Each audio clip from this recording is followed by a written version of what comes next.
Fort Phantom Hill, the name of a lake and a fort. How did these landmarks gain this name? Why are they both referred to as Fort Phantom Hill? And what is their story? All of these and more will be revealed on tonight's show. Stay tuned.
Have you had any memories here that you Absolutely. enjoyed? When I was about, I'm not going to tell that. When I was about 8 years old, actually before that, we used to come out and go swimming. That was the only swimming pool that there was. And my aunt owned a little grocery store, bait shop. And so we would come out and we would go swimming and help her at the bait shop just a little bit. And we would have different parties and all that at the Coca-Cola cabin. And so we've been coming here a long, long time. Have you heard of like any of the folk tales that are around this area? No, I haven't. I don't really know that much about the history as far as when it was a fort, you know, and all that kind of stuff. That was not part of what I knew. I just knew the present time, the current stuff that we did. And through the years, you know, as a pastor, we had a small church and didn't have a baptistry, so we'd bring our congregation out here and we'd have baptisms out here. That was before this park here was here, and so we'd have to come out early and clean up all the trash and make sure it was all safe. And but we actually used the lake to baptize people. That's really neat. Yeah. So we had a lot of funny stories and neat stories about the lake. So Well, thank you for letting us interview you. you're welcome. You're welcome.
fort is part of the history of everything around here. And most people's lives are wrapped up in it whether they know it or not. I like the history, I like the atmosphere, and I have some personal history there. Do you know any history of the fort that you want to share? The best I understand, the fort was established in 1853, but it didn't last but 2 or 3 years because they couldn't find good drinking water. They had clear fort the Brazos, but it was brackish a lot of the time, and I've tried it is. And they had the Elm Creek on the other side, but it's unreliable to run dry a lot of the time. You had the powder house on one side of the road, but there was no road back then. It was just a trail and maybe wagon ruts that came up from the river on the west side, ran through the fort, and then went out on the east side toward Fort Griffin. They couldn't find anything. They couldn't stay dry because there was nothing around here. Even the mesquite was small, if there was any at all. They couldn't find anything to make shingles out of. They quarried this stone, as far as I know, down by where the dam is now. And they had to carry that stuff up there. They had excellent stonemasons to make the wedged keystones, like the powder house. If you look at the front of it, you got a wedged keystone, and it's all U-shaped. They added the wood top later. They didn't want a wood top on it back then because Indians could shoot a fire arrow into that wood, and then you had your powder all going up. And if you look at the sides of the building, it's got about 18 inches thick of rock, solid rock, and then it turns for about 18 inches, and then it goes another 18 inches. Those walls are about 3 foot thick. And the reason they turned those same reason, so they couldn't shoot a fire arrow in there and blow their munitions up. The officers' quarters were up toward where the highway is now. Had commissary down in the bottom, and if you walk in there where the commissary is now, you're walking into the loading area because those rafters you see up above were the actual floor. There was a building up on top of that. They had an 80-foot walk-in well somewhere, but nobody knows exactly where it was. They had to dig it themselves to try to get good drinking water. It was abandoned, I think, 2 or 3 years later, and it became a stop for the stage lines. The stagecoach, I think it was the Overland stage, might have been Wells Fargo, but it came through there, and a little town sprung up around it. And later on, it became the first county seat of Jones County before Ensign. But the railroad came through, and they went to county seat. And there on it pretty much dwindled away. It's been pretty much abandoned all my lifetime. The lake wasn't there, Abilene wasn't there, Ensign wasn't here. There was no town here. There was nothing between Fort Chadbourne down by Bront and Fort Griffin up by where Albany is now. So it was a pretty lonely place. They called it Phantom Hill because it is set on a hill, but as you approach it, it tends to the hill, it seems to disappear. They've had ghost hunters out there. They had people say it was haunted. The certified people that call themselves ghost hunters were out there while I lived there. And it had their instruments trying to detect spirits and stuff like that. I don't think they found anything. It's kind of strange because the house was down in the hall, down in the bottom. And people could come in up there around the jail, and when I lived there, you could be sitting out in the yard, you could hear every word they said. It was like it was on a megaphone or something. I walk up there and scuff my boots and everything, and never hear me coming. I had to run people out at night because they didn't want people in there after dark. we had a daughter born at home there. Her name was Shallow. Now her last name is Linderman. She lives in Abilene and married to a serviceman. And I like to point that out because I don't think anybody in this century is ever born there. And it was quite an event for us. I guess that's pretty much all I know about the history of it.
In the middle part of Texas, in a place called Phantom Hill, where the winds blow wild and lonely all the time, stand the stone and mortar ruins of old abandoned forts, all that's left to stand against the test of time.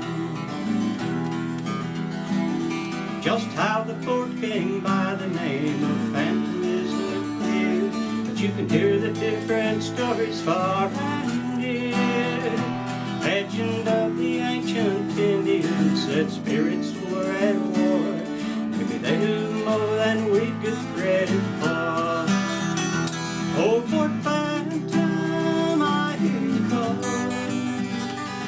What mysteries abide within your old stone walls, from the tops of ruined chimneys to the bottom of your wells? I am captive of the stories that you tell.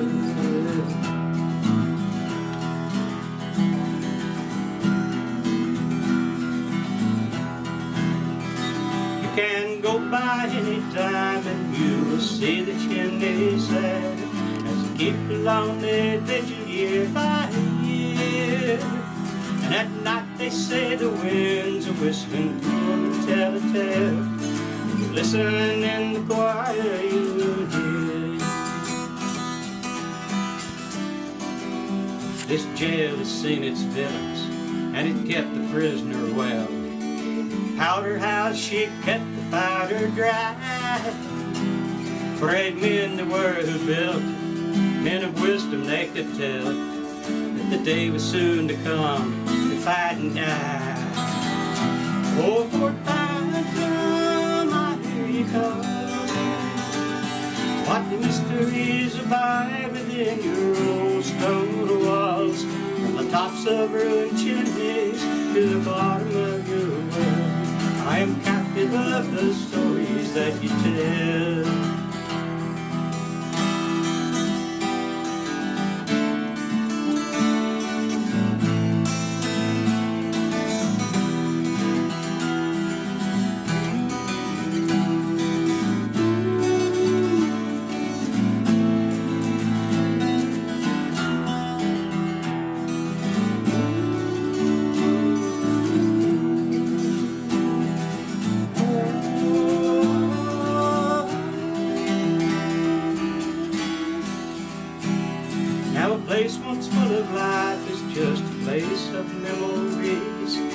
battles that they fought in days gone by.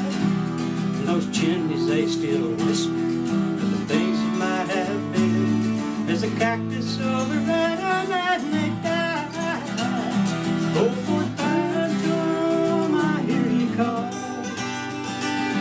What mysteries abide within your old stone walls, tops of ruined chimneys to the bottom of your wells. I am captive of the stories that you tell. Oh, Fort Phantom, I hear you call. What mysteries abide within your old stone walls, from the tops of ruined chimneys to the bottom of your wells. I am captive of the stories that you tell. I am captive of the stories that you tell.